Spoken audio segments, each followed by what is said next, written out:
Yun, maaga nga tayo gumising ngayon para mag-alba o part-time. Pupunta tayo ng Bawangan dahil bakasyon ang company namin. Doon tayo magtatrabaho kaysa magpahiga-higa sa kwarto.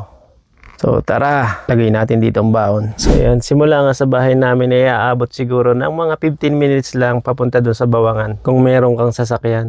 Dito na tayo ngayon sa farm. Yan. Magtatanim tayo ng bawang. Let's go. Yan, ganyan magtanim ng bawang. Kailangan nasa taas yung yung sinisibulan. Hindi aaring pabaligtad yan, sa ilalim tutubo. Tingnan nyo ang lawak ng aming taniman. Ngayon lang uli ako nakapagtanim, hindi ko alam kung kakayanin na rin ang aking likod. Dangan na nga lang at kailangan mag-alba. Daming bayarin. Yun na pa akong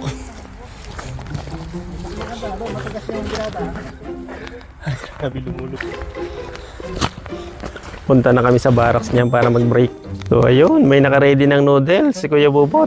Yung noodles, libre na. Yung itlog, baon ko yan. After 10 minutes break, ay nagre-ready na naman si Kuya Bubot para ikalat ang mga bawang na itatanim namin. Hawak pa. 11 o'clock. So 4 hours na rin kami nagtatanim. Tingnan, gumagapang na si ate. Sakit na sa likod niyan. Ako nga bata pa, nasakit na eh. 12 na. Kilo na ang lakad ah. Alas 12, kain na. Putik. Grabe yung putik. Oh. Sa mga kalabaw eh. Kain na. Mukha lang akong masaya diyan pero gusto ko nang umuwi. Yan ang ating ulam. Nagluto ako ng ham at saka itlog. Siyempre yan ang pinakamadaling lutuin. Hindi mo na kailangan ng cooking skills. Tingnan naman natin yung kasama natin. Manghihingi tayo ng ulam nila. Pambansang ulam, itlog. Siyempre pagkatapos natin kumain ay tutulog muna tayo. Kahit mga 20 minutes lang, ayos na. Goods na yon.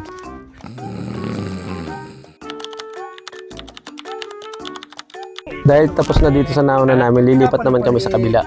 Yun, nandito na kami. Yun yung mga kasama ko, nag-uumpisa na. So dahil hindi ko na kayang yumuko, nakipagpalit na ako kay Kuya Bubot. Ako na lang ang magdadala sa kanila ng mga bawang na itatanim nila.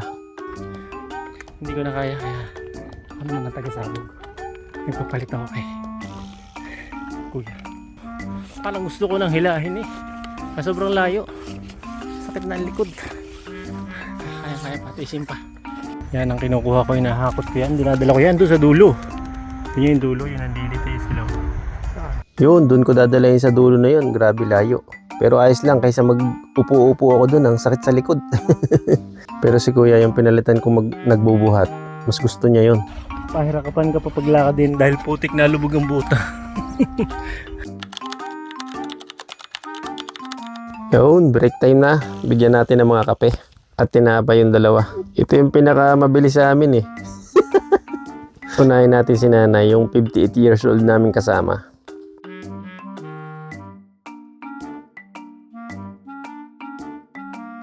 Yun yung dalawa. Puro kwentuhan lang yung ginagawa ng dalawa. Itong dalawang pinakamabilis eh. Oh.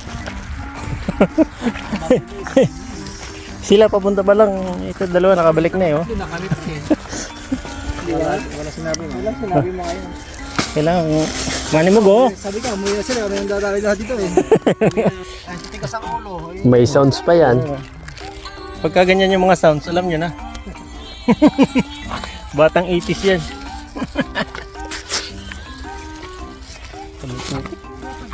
Oh. Libre lang ang rin sa ating babayaran mo pa. Namang putik lang. Nagtataka ba kayo guys kung saan umiihi yung mga babae? Ayan. Yung mga babae dyan eh. Oh. Saan sila umihi? Dito.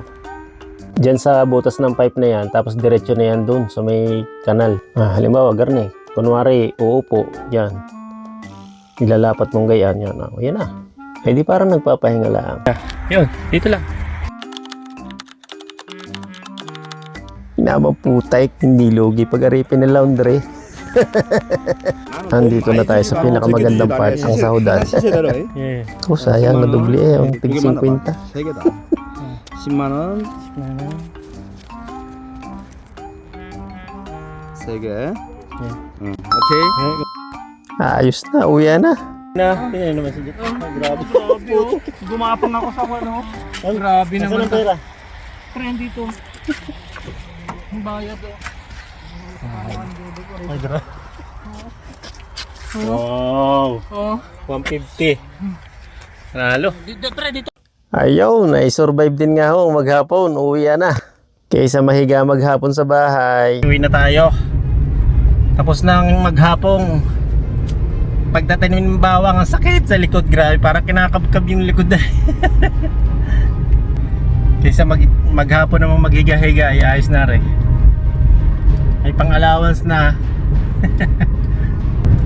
Yan na, naninilaw-nilaw na yung mga dahon. Pag November yan, ang dilaw na niyan. Yan ang ginkgo tree. Ang mga lamog. Lamog. Tubal. Basta yan eh. Ulan araw yan. Ay, sakit. Kumusta kaya ang likod? Ay grabing sakit. Grabe, parang hindi na makakaulit.